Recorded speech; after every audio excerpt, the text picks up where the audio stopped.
OK, something that we've all been familiar with, the Sycamore Gap tree from Hadrian's Wall. Well, the stump does remain, but of course it was hacked down deliberately 2 weeks ago, and the rest of the tree is going to be removed today. And the National Trust is asking people to stay away because of the complexity of the task. Well, our reporter Alison Freeman can join us now and give us a few more details. Alison, beautiful day where you are, even though this has caused so much sadness, this vandalism.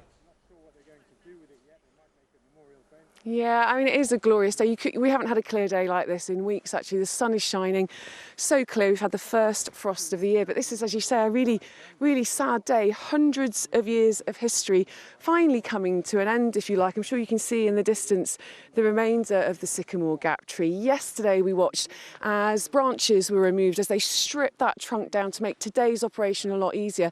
And in about an hour or so's time, we're expecting a large crane to make its way along the track and start doing its thing, start taking on that challenge of removing the trunk. Now, here to tell me a little bit more about it, the man who's been in charge of a lot of the planning involved in this is Andrew Pode from the National Trust. Good morning, Andrew.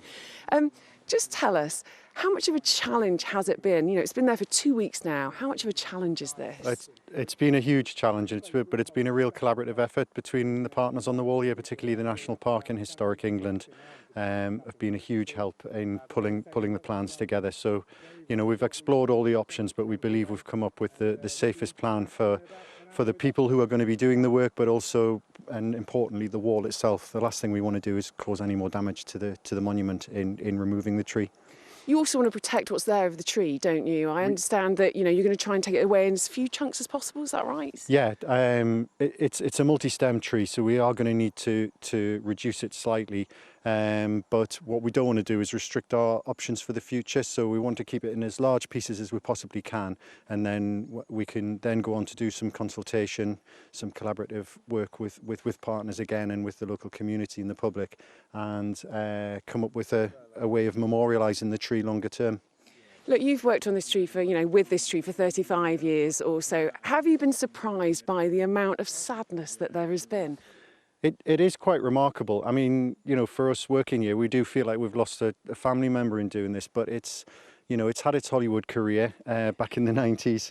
But with the advent of social media, it's really taken on a life of its own. And when it won Tree of the Year a few years ago, you know, that gave it a notoriety that it has. It's been really apparent that it's touched an awful lot of people all over the world. And personally for you, you must have cared about it 35 years knowing it. Yeah, I think today's a turning point, though. I think today's the day. It's almost like this is the funeral day or the wake. This is where we can draw a line under it being here and start thinking about the future. Now, talking about the future, we know it's going into storage. Yeah. How long do you think it's going to take today? Because that's the magic question. Everyone keeps saying, how long is it going to take? When are you going to get it down from here? It's really hard to tell. When we need to get the crane set up. It's a specialist bit of equipment, and it needs to get set up, and then we need to assess the balance points and everything on the tree for it to be lifted. So that's a bit of an unknown, but hopefully once the lift starts it should be quite quick, because we did the preparatory work yesterday.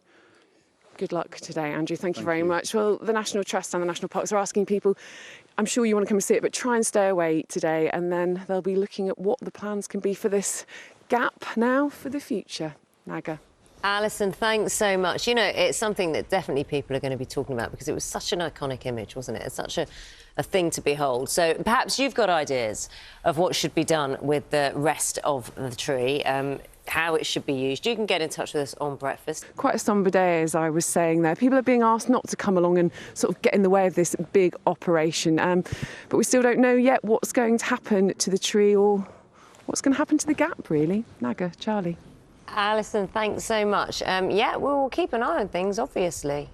Great views. Lots of people got in touch when it happened, of course, and it was really quite an emotional time for a lot of people. And today, lots of people getting in touch with us saying, what should happen next? What should they do with it? Yeah, Sam Haywood from Denbighshire believes that they should make a bench so it can be there from the tree stump, from the tree trunk, so it can be there for years to come. Many of you have been in touch with the same idea. The wood should be cut into rings and auctioned off at charity. This is Pat Allen from Cardiff, came over with that one. Jenny from Glastonbury has a different idea. She says the scene should be carved depicting the original Sycamore Tree Gap view with the tree in place. And one other said the sycamore should be made into mini Sycamore Gap trees and then sold to the public. Or like cut into little trees. Not try to sprout off them. No, I just think like a replica, mini replica, I'm assuming. OK. Lots of ideas, full of ideas.